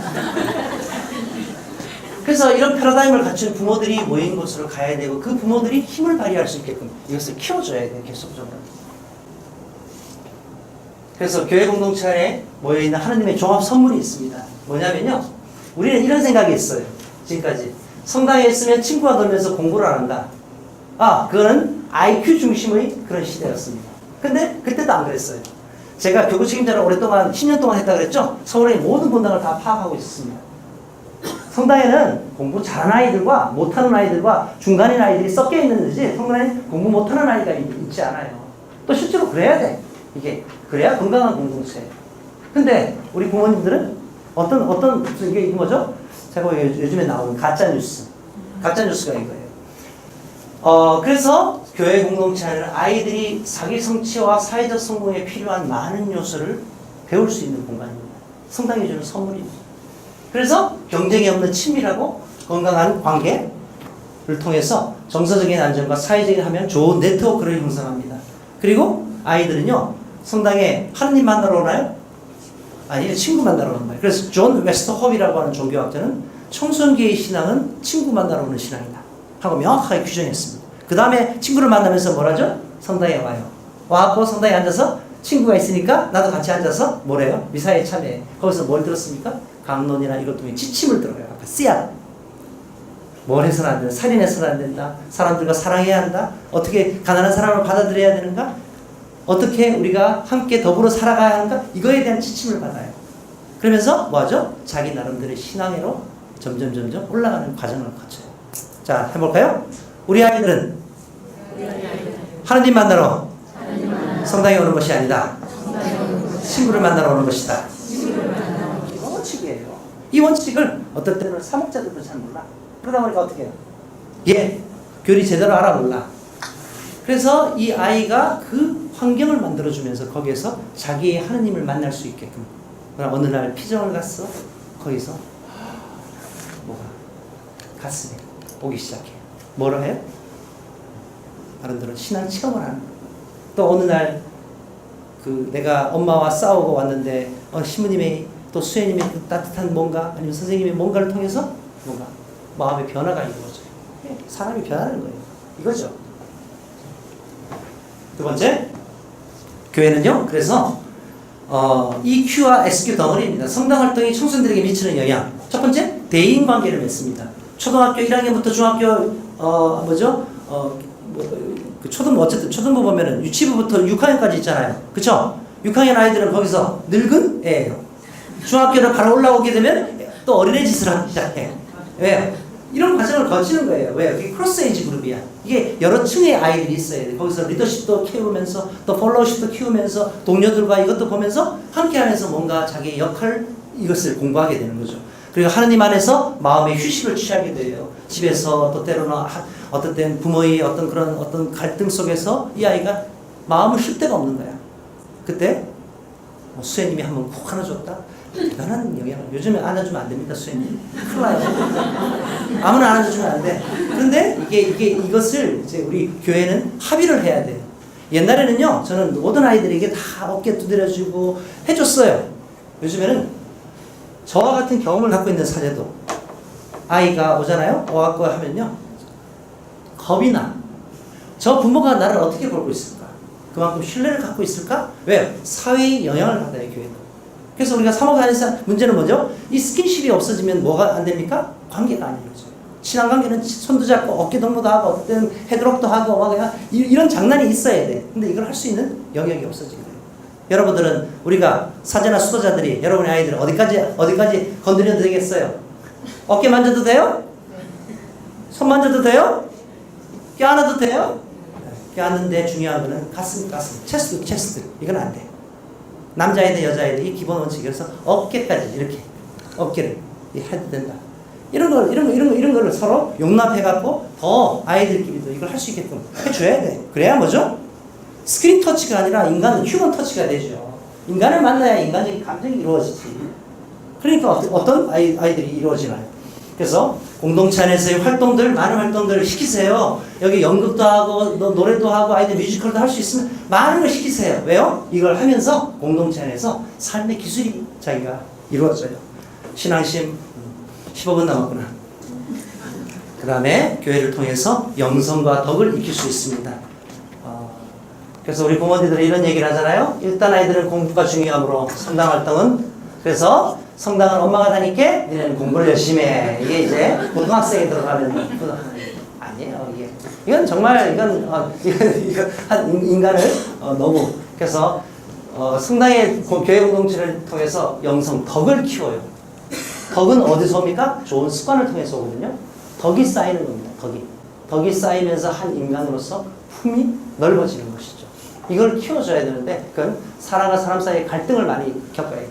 여러분들은 여러분의 아이들이 성당에서 갈등을 겪어요. 그럼 어떻게 해요? 성당 나가지 마. 아니에요. 이 갈등을 겪고 그 아이를 풀어줄 수 있는 힘을 키워줘야 돼요. 그럼 또 이제 그 아이가 뭔가 내 아이가 또 뭐 너무 어떻게 해요? 자기 중심, 아이 중심, 뭔가 혜택을 받는 그것에 대한 중심. 때때로는요, 애가 견딜 만한 피해, 애가 견딜 만한 상처, 애가 견딜 만한 갈등, 아픔, 괜찮아요. 그걸 통해서 이걸 이겨낼 수 있는 힘인데, 그때 애들은 어떻게 합니까? 애들을 그 갈등의 소용돌이에서 빼놔버려요. 너무 귀하니까 그렇겠지? 하나밖에 없어서? 근데 그것은 아이에게 좋은 일이 없대요. 그러니까 부모가 그것을 구분할 줄 아는 식별력이 좀 있어요.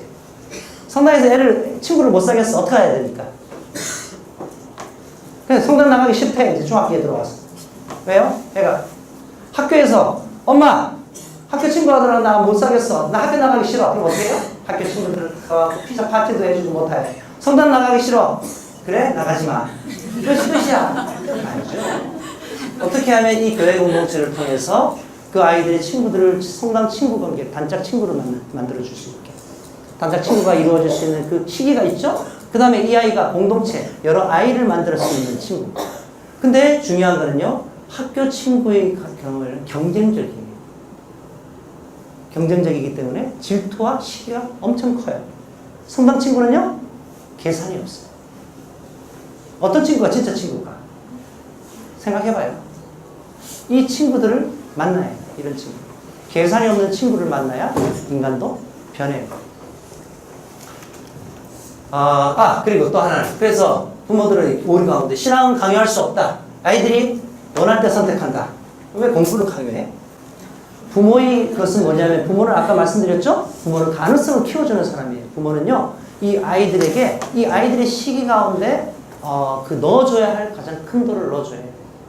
그리고 어떤 사람들은 유아세례 줄 때도 그래요. 난 내 경험상 엄마가 옛날에 날 유아세례를 줘갖고 나는 잤는데, 나는 뭔가 이 옥죄는 느낌이야. 그래서 나는 애를 낳으면 유아신앙 안 줄래. 이런 엄마들이 간혹가다 옆에 정신 빠진 엄마들이 있어요. 왜요?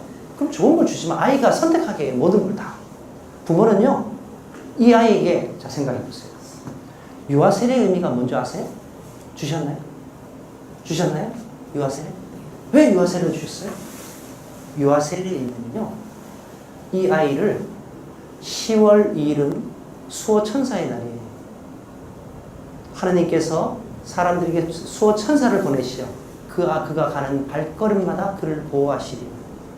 우리는 아이에게 내가 다 보호할 수 없어요. 엄마 아빠를 아무리 사랑한다 하더라도 학교에 갔을 때, 유치원에 갔을 때 요즘 무슨 일이 벌어질지 몰라요. 그때 하나님께서 이 아이에게 천사를 떨려서 이 아이를 보호해 주시기를. 그래서 나는 아이의 모든 순간과 그 시간에 나는 편존할 수 없다. 그러나 하나님께서 그를 보호해 주시리라고. 하나님께 그를 맡기는 일이 유아 세례의 중요한 일입니다. 이해되시나요? 그래놓고 신앙은 강요할 수 없대. 그럼 뭐 좋을 때만 신앙이고 나쁠 때는 아니에요? 그러니까 이러한 부분들을 우리가 보는 것이죠. 그래서 10분 남았구나. 그래서 교회 안에서의 부모의 역할은요. 자, 1단계 한번 해볼까요? 시작. 두 번째. 공동체 만들기. 우쭐할 갔는데 재미없어요. 우리 선생님도 어쩌고 뭐 신님도 없고 수행도 없고 애들 막 그래. 어떨 때 보면 내욕도 해. 본당신 욕도 하고. 그래, 그럼 부모님이 그런 줄 알아요? 그게 아니라 이것을 어떻게 이 아이가 이해할 수 있게끔 거기에 맞들이게 도와주느냐. 그래야 이 아이는 그 다음 단계 하나님을 맞들여요. 자기 하나님을 맞들일 때 애들이 제가 말씀드렸죠. 이 신앙 정체성을 갖게 되었을 때 인간은 어둠을 만나요. 모든 인간은 아픔과 어려움과 갈등과 그 순간의 삶의 그 순간. 여기에 이제 40대가 많으시죠? 30대 후반 40대. 자, 여러분은 이제 중년을 맞으면서 중년이 갖고 있는 그 터널을 통과합니다. 갱년을 통과해요. 노년을 통과해요. 또 삶에서 부부의 이 관계가 늘 좋지 않아요. 행복감이 줄어들 때도 있어요. 또 아이들이 문제를 일으킬 때도 있어요. 그때 여러분은 어디에 의지합니까? 그러니까 신앙은 우리가 이 삶 가운데 우리가 이 신앙 주체성은 하나님이 나를 보호해 주시고 나에게 길을 열어주실 것이다. 그래서 우리는 어떤 문제가 있더라도 그 문제를 끝까지 포기하지 않고 그 다음을 바라보는 시선을 갖고 있습니다. 그러니까 인간이 갖고 있는 그 어둠을 뚫을 때 가장 우리는 하나님께 큰 도움을 받습니다. 힘을 얻습니다. 여러분의 아이들은 똑같죠. 하나님을 만날 때 이 아이들도 자기 삶에서 어둠을 맞을 거예요. 때로는 어떨 때 여자친구가 떠나기도 하고 남자친구가 실현당하기도 하고 별짓을 다 해요. 별일이 다 있어요. 그때 이 아이들이 부모가 도와줄 수 있는 위험도 작아요. 그때 이 아이들은 뭐에 힘을 얻으면서 앞으로 나갈 수 있을까요? 그럼 이겨내야 될 거 아니에요. 자, 이제 그러면 5분 동안 자녀를 위한 큰 그림을 잠깐 짧게 얘기하겠습니다. 사마리아 여인의 얘기를 잘 아시죠? 예, 이 사마리아 여인은 낮 12시에 거였습니다. 낮 12시는 뭡니까? 이 여인은 몇 번을 남자들에게 차인년. 그리고 그 여인은 그 우물가에 물을 들어가는데 낮 12시에 가. 왜요? 햇빛이 쨍쨍해. 예, 사람들이 없을 때예요. 왜요? 시원할 때 가면 사람들이 와서 저 여인이 왔다가 막 뒷담화를 할 것 같아. 그래서 그 여인의 그 어둠의 시간이에요. 12시. 그때 이 여인은 한 사람을 만납니다. 만났을 때 물을 뜨러 이 우물터에 가요. 그렇지만 거기에서 그 여인은 자기를 알아주는 그 한 사람, 자기를 받아주는 한 남자를 만납니다. 그러면서 한 관계, 자기를 수용해주는 모든 사람들은 어떻습니까? 자기를 하나의 어떤 이용물로 하고 버렸습니다. 그런데 이 사람은 자기 인격을 받아주고 있습니다. 그런데 내가 주는 물을 마시는 사람은 목마르지 않을 것이다. 그 다음에 영원히 목마르지 않은 물, 그 물을 저에게 주십시오. 그러면서 영원한 것에 대한 갈증이 있는 거죠. 이 여인의 첫 번째 갈증은 뭐죠? 물이에요, 물. 두 번째 갈증은요? 인간관계예요. 우리가 물질이 있다 하더라도 인간관계가 끊어지면 우리는 고독하고 아주 늦춰져요. 그러니까 물질을 추구하지만 사실은 인간관계가 더 중요해요. 그러나 또 인간관계도 중요하지만 그러나 우리는 사람들이 잘 보세요. 여러분이 만났던 좋은 관계들 있죠. 시간이 지나면 거기까지 흘러가고 저도 사옥생활 하면서 그렇게 죽지 못하고 살던 사람들이 저를 어느 날 만났는데 그런 것을 느껴요. 사람들은 흘러가는구나. 지나가는구나. 그때 내가 그에게 유익한 존재였고 의미 있는 존재였으면 그걸로 만족하는구나. 그래. 아빌라이 대데레사의 이야기처럼 세상은 다 변해가는 것입니다. 오직 변하지 않는 분 하나님만이 계십니다. 인간은 그런 갈증이 있는 거예요. 그 갈증은 우리는 무슨 갈증이요? 거룩함에 대한 갈망. 우리는 더 깊은 사람이 되고 싶은 갈망을 갖고 있는 거예요. 이 갈망에 대한 우리는 삶의 어떤 그런 스킬과 삶의 이 부분을 아니 그때 어떻게 해요? 그 사람을 분노하고 그 사람을 막 하고 아니에요. 그거는 나를 파괴하는 일이야. 그게 아니라 그런 거야. 이것을 받아들이고 그러나 그 시기 그래서 인간에게 세 개가 있어요. 하나는 work world, 일의 세계고 하나는 people world, 사람들과의 관계의 세계예요. 하나는 spiritual world, 영성적인 세계예요. 이 세 개를 우리는 겪고 있어요. 그 세계에서 만든 정확한 삶의 어떤 의미가 있습니다. 이것을 우리는 직업의 세계, 봉사의 세계. 그래서 봉사할 때도 이런 일을 잘하는 게 중요해요. 그렇죠? 봉사할 때 일 못하면요? 또 오지 말라 그래. 직업은요? 없으면 쫓겨나. 인간관계의 세계. 그 인간관계에서도 해야 할 기본적인 그 스킬들이, 기술들이 있어요. 익혀야 할 거. 그 다음에 영성의 세계도 마찬가지예요. 뭐 사전학수자들이 그냥 뭐 이런 얘기 하면 될까? 고스톱 쳐갖고 뭐 딴 줄 아세요? 아니라는 얘기예요. 이게 오랫동안의 수련과 훈련과 양성을 통해서 이게 된 거예요. 어떻게 이 영성의 세계에 우리도 들어갈 수 있겠는가? 자, 봅시다. 첫 번째. 삶에서 갖춰야 할 것은 체험을 기억하는 거, 감각을 하는 거, 생각하고 질문하고 말하고 토론하고 이런 것이에요. 이것을 우리는 뭐라고 하냐면 신빙성. 그래서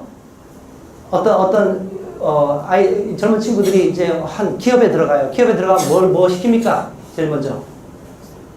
복사시켜요. 6개월 동안 복사시켜요. 왜 나처럼 고급 인력을 이러고 앉았어요? 뭘 보는 거예요? 신빙성을 보는 거예요. 하는 것을 아는가. 이걸 정확하게. 자, 요거는 여기 놔야 합니다. 그런데 어떻게 해요? 대충 이쪽에 놔. 아니. 여기. 정확하게, 명확하게, 언제, 어디서, 요것을 명확하게 만드는 걸 뭐라고 해요? 신빙성이라고 해요. 그래서 저 사람은 신빙성이 없어. 그럼 뭐예요? 일을 잘 못하는 거예요. 그리고, 12시에 나와요? 뭐 1시에 나와갖고, 오늘 뭐 이때쯤 나온다 그러지 않았나? 그런 사람들 많아요. 신빙성이 없는 거예요. 아이, 마찬가지. 봉사와 직업의 세계에서는 명확함, 명료함, 이것이 굉장히 중요해요. 그래서 이때 이 신빙성 있는 사람은 좋은 모수와 인정을 받아요. 맞나요? 교회에서는 인정받고 직업을 그 사람이 할 때는 거기서 좋은 보수를 받을 수 있어요. 명료하지 않은 사람은 내가 왜 써? 이게 직업의 세계예요. 봉사의 세계예요. 그래서 성당에서 일을 하는데 대충 해갖고 뭐 이렇게 해놓고 가는 사람들 많아요. 저는 2번 다시 그분에게 일을 시키지 않아요. 왜요? 그분이 일하겠다고 왔을 때 그때 한마디 하죠. 정확하게 할 수 있습니까? 돈이 안 생기니까 막 해놓고 가. 수현님 어떻습니까? 그런 분들 많이 계시죠? 그런 분들 아니 사람 없다고 하지 말고 그렇게 안 시키는 게 나, 내가 하는 게 나. 이게 중요해요. 아이들도 똑같아요. 애들도요. 뭔가를 이거 시키잖아요. 꼭 그렇게 해놔. 자, 인간관계의 세계에서는 느낌, 감정을 조절하는 능력이 기술이 중요해요. 내 느낌을 표현하는 능력. 기분 나쁘다고 직설적으로 표현하는가? 하는가. 내 감정을 어떻게? 분노하는 거? 화날 수 있지. 근데 아리스토텔레스가 얘기하죠. 성숙한 사람과 미성숙한 사람의 태도. 성숙한 사람은 미성숙한 사람은 화를 낸다. 소리치고 물건을 던지고 그리고 상처를 주는 나쁜 말을 하고 성숙한 사람은요. 당신 때문에 화나서 죽겠어. 표현하는 거. 경험을 나누는 거. 자기 경험을 잘 나누는 게 중요해요. 아, 내가 그래서 지난번에 이렇게 하고. 갈등을 해결하는 능력. 인간관계의 능력. 사과하고 용서하는 거. 미안하다. 그리고 사람들이 용서를 청할 때 알겠다고. 내가 잊어버려 주겠다. 한 번 더. 받아주는 능력. 어떤 사람? 끝났어. 한 번. 함께 시간을 보내는 거. 어떻게 함께 시간을 보낼 수 있을까? 함께 같이 시간을 보내는 능력. 이게 인간관계 훈련이에요. 친구관계? 잘 보세요. 아이들이 친구관계 맺을 때 이 기술들이에요. 우리도 똑같아요. 나이가 들어서 여기 장호에서 만났어. 아니면 또 성당에서 만났어. 그럼 친구가 돼야 되잖아요. 이때 인간관계를 잘 맺는 사람과 못 맺는 사람들이 특징들이 여기 그대로 다 나와 있어요. 우리가 이것을 보면서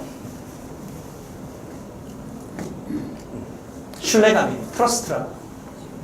인간관계에서는 신뢰가 굉장히 중요해요. 그래서 그때 우리는 좋은 관계와 우정을 맺을 수 있습니다.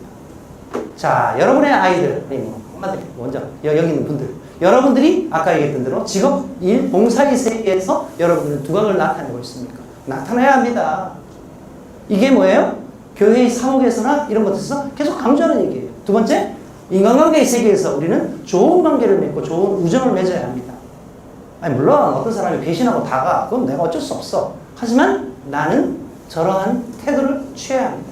어떻게? 우리는 사람들에게 신뢰감을 줄 수 있겠습니다. 세 번째, 영성의 세계. 이제 아까 말씀드렸죠? 자, 우리 삶은 어둠을 만나기도 하고요.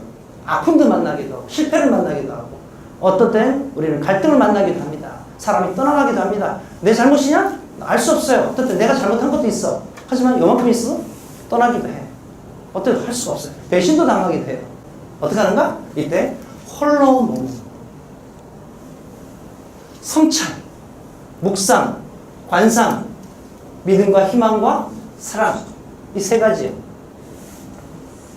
한쪽이 교부는 얘기해요. 우리가 신망에 대해서 다시 바라볼 제가 최근에 읽은 거는 사랑을 기다리는 것을 우리는 사랑이라고 합니다. 사람을 인내하고 기다리는 것이 사랑이다. 그리고 자기 자신을 인내하고 기다리는 것을 왜요? 나를 기다려주기도 하고 나를 참아주기도 해요. 그것이 바로 희망이다. 하느님을 인내하고 기다리는 것이 믿음이다. 이 신망의 3단의 의미를 우리가 하면서 여기서 뭘 바랍니까? 통찰을 해요. 인사이트. 그 이면을 바라볼 수 있는 이면을 바라볼 수 있는 그 안에 있는 것을 볼 수 있는 눈을 키워주는 거죠. 이것이 바로 평화로운 삶이에요. 우리는 이 세 가지의 어떤 세계를 만나야 돼요. 그래서 직업의 세계에서 우리는 신빙성, 신뢰와 통찰 이 세 가지 이 부분을 하기 위한 많은 기술들을 우리는 얻어내야 돼요. 그때 뭐하죠? 세상적으로는 좋은 보수와 사람들이 인정받는 게 굉장히 중요하죠. 그리고 많은 사람과 난 더불어 우정 어린 관계를 맺어. 그리고 내 삶은 평화로운 삶이에요. 이때 한 인간으로서 우리는 그야말로 성공이라는 게 이런 성공, 이게 성공이지. 여기만 성공했다? 성공이라고 얘기했어요. 사람만 많이 모인다? 좋은 사람일 뿐이지. 이것만 있다? 평화로운 것만 하고 자기 가족들과 많은 사람이 다 떠났고 뭐 경제적으로 망했고 그럼 어떡하죠? 이 사람은 구름에 떠갖고 사는 사람이죠. 이러한 통합적인 삶을 추구하게끔 어떻게 우리는 아이들을 키울 수 있겠는가? 이제 그만하자. 그러면요, 제가 마지막으로 자 이제 성당을 사용하는 이것만 하고 끝내겠습니다. 자 이제까지는 우리가 성당을 하는데 사용하는데 여러분 공짜로 막 사용했습니다. 아닙니다. 그렇게 사용하지 마세요. 귀한 거예요. 이 귀한 것이 사라지고 있어. 아이들이 그룹들, 좋은 사람들과의 관계 이런 것들. 그 다음에 혹시 아까 말씀드렸던 대로 어떤 사람들이 자꾸 자기 이익을 여기에 대변하려고 하는 것이나 우리 아이들만을 하는 것이다. 이건 아니에요. 여기는 성당은 공적인 영역이에요. 서로가 나누고 내놓고 할 수 있는. 성당 사용하는데 비용을 지불해라. 비용을 지불하십시오. 여러분들이 여러분의 시간과 노력과 에너지를 내갖고 이것을 만들어내야 돼요. 아까 말씀드렸죠? 우리 사제들도 3년, 5년, 2년, 3년, 5년이면 떠나요. 수행들도 뭐 2년, 3년이면 떠나셔. 4년이면. 그럼 누가 이 아이들이 공동체를 할까요? 여러분들이 성당 사역을 내용을 지불해라. 돈과 시간과 마음과 또 여러분들이 어떤 용기와 이런 것들. 용기 있게 성당을 선택해라. 왜요? 이제 이 아이들을 도울 수 있는 공간이 많지 않아요. 어떻게? 이런 사람이 모여있고 이런 건강하게 만들 수 있는 이런 것을 환경을 만들 수 있는 직접 참여해서 성당을 바꿔라. 마음에 안 들어? 직접 참여해갖고 정말 복음적인 얘기를 하세요. 신부님에게 수혜에게 와서 이렇게 해요. 그럼 우리는 다 합리적인 사람들이야. 아닌 거지 아니야. 만든 데 아니라고 얘기하진 않아요. 그래요. 그건 맞는 얘기입니다. 방법을 좀 달리 해보시죠. 그러니까 어떻게? 성당 신부님한테 가고 소리 지르면서 막 들은가 아닐까요? 나는 안 들어요. 어떻게 해요? 첫 번째, 조목조목 다 써갖고 저한테 편지로 보내주는 사람이 있어요. 신부님, 우리 아이들이 이렇게 했고, 뭐, 이렇게, 어떻게 보좌신님한테, 보좌신님도 일러. 나한테, 뭐, 이렇게 보좌신님이 이렇게 했어, 다 일러요. 다 봐! 합리적인 얘기예요. 그러면 나도 언젠가 보좌신님에게 이것을 전해갖고 바꿔야겠구나 생각이 들어요. 당연한 거죠. 근데 어떻게 하면 그때 고민이 시작되겠지. 이 엄마는 고민을 나한테 던져버린 거예요. 근데 내가 보좌신님한테 얘기하는 게 쉬워요, 안 쉬워요? 어려워, 이게. 어려우니까, 어떻게 하면 얘기할 수 있을까? 신부님, 포도주 한 잔 마실까요? 저녁 때 마시면서 하면서 이걸 어떻게 이 신부님에게 부드럽게 이 신부님이 받아들일 수 있게 전달할 수 있을까? 고민하는 거야, 이게. 맞나요? 고민시키세요. 우리 사제들이 그런 면에서 너무 편한 것 같아. 너무 감사하지 뭐. 어쨌든 직접적으로 참여해서 성장을 바꿔라. 어떻게 해요? 이런 방식. 세 번째, 자녀들을 성당에 보내라. 이제 이런 것을 키울 수 있는 공간이 별로 없다. 마지막으로요. 그리스도의 우정에 대한 얘기를 잠깐하겠습니다. 우리가 아까 말씀드렸던 대로 우리 삶은 여기는 그리스도와 메나라고 하는 겁니다. 제가 이제 1993년도 루브르 박물관에 갔을 때 그때 오영진 주교님이라고 프랑스 양반이에요. 근데 한국에 한 20년 살아갖고 우리보다 한국말은 더 잘하셔. 근데 이분이 한국을 이제 병이 나셔갖고 프랑스 본국으로 돌아가시면서 우리를 그때 이제 제가 이제 국제 연수가 있어갖고 저도 갔는데 이 주교님이 루브르 박물관에 가면 꼭 이걸 봐야 한다고 그래서 딴 거는 난 정말 모나리자를 보고 싶었거든요. 근데 일로 데리고 가셨어요. 근데 요만한 7세기의 에집트의 양피지. 에집트가 그 꽃띠교잖아요. 거기서 이제 쓰러진 그 폐허가 된 성당을 개발하다가 거기서 나온 7세기 약 한 1300년이 됩니다. 그리스도와 메나, 수도 원장 아봇, 그 메나라고 하는 이 이퀄입니다. 너무 아름다워요. 예수님이 메나예요. 메나는 현실의 땅을 딛고 있습니다. 현실의 땅을 딛고 있습니다. 이 그림에서 그냥 설명할게요. 현실의 땅을 딛고 있습니다. 여기 메나의 이 왼손에 뭔가 두루마리가 잡혀있죠? 이건 규칙서예요. 수도원의 규칙. 자기가 져야 할 짐. 사람들에게 이걸 요구해야 할 요구사항들. 그러니까 삶의 짐이 무거운 거예요. 메나의 얼굴을 보십시오. 눈을 보십시오. 이 눈은요, 두려움과 공포에 질린 눈이에요. 삶이 너무 어려워. 힘들어. 내게 지어진 짐이 왜 이렇게 어려운지 모르겠어. 그리고 메나는 이러한 삶의 길을 매일같이 걸어가고 있습니다. 그때 예수 그리스도. 이분은 생명의 말씀을 가지고 계십니다. 그런데 그가 메나의 나에게, 메나는 나를 의미합니다. 나에게 다가와서 어깨에 손을 얹습니다. 괜찮으냐? 어떻게 삶을 잘 가고 있느냐? 그러면서 예수님은 걱정하거나 두려워하지 마라. 내가 너와 함께 있겠다. 보니까 예수님의 발에는 발이 없으세요. 이게 1300년이 돼갖고 원래 발이 없었는지 아니면 지워졌는지를 알 수 없습니다. 저는 이걸 보면서 예수님은 어제도 과거에도 계시고 현재에도 계시고 앞으로도 나의 삶을 함께 걸어가실 분입니다. 그래서 예수님은 당신의 눈으로 우리를 초대하십니다. 이 코너의 독특한 동방교회의 이 코너의 독특한 눈입니다. 제 눈을 한번 보실까요? 이런 눈입니다. 이런 눈. 휑한 눈이에요. 근데 이 코너의 이런 독특한 눈은 특징이 있는 거예요. 뭐냐면요. 한번 따라해 볼까요? 현실을 직시하면서도 지금을 잘 봐라. 현실에 매몰되지 않고 근데 거기에 다 해갖고 아무것도 볼 수 없는 거기에만 온통 매달려 사는 즉 매몰되지 않고 그 다음을 바라보는 눈. 그 다음 또 지금의 다음 그 다음 그 다음에 마지막 다음이 어디예요? 영원한 것. 그래서 예수님은 우리를 이 메나를 그 눈으로 초대하십니다. 다 메나의 눈을 다시 보세요. 공포에 질린 눈이 아니라 현실을 직시하면서도 영원한 것을 갈망하는 예수님의 눈을 닮았습니다. 이쪽으로 초대하는 거예요. 자, 우리는 우리 아이들인 이 메나에게 이런 존재로서 가야 합니다. 그가 이 어둠을 겪고 있고 자기 삶의 이 길을 앞으로 그 아이들이 앞으로 50년, 60년, 70년, 80년을 살겠죠. 그때 내가 할 수 있는 영역이 예수님의 역할이 있어요. 그게 훈육의 역할이고 아까 인간의 직업의 세계, 인간의 세계, 영성의 세계를 보여줄 수 있는 세계입니다. 그러나 나는 그 아이 삶 전체를 동반할 수 없습니다. 나는 일정한 시간이 되면 그 아이를 떠나고 그 아이를 내 며느리에게 또 내 사위에게 그 아이를 넘겨줘야 되고 또 그 이후에 좀 동반한다 하더라도 나의 죽음 이후에 그 아이는 자기 삶을 살아가야 해요. 누구를요? 그 아이에게 신앙 정체성, 자기 삶을 살아갈 수 있는 그 내용을 맡겨주는 것이죠.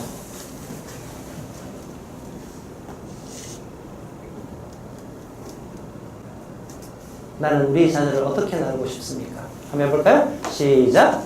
여러분은 여러분의 자녀가 하나님이 주신 선물이라는 것을 믿습니까? 별로 안 믿는 것처럼 얘기하시네. 여러분의 자녀가 하느님의 선물이라는 것을 믿습니까? 별로 안 믿는 것 같아.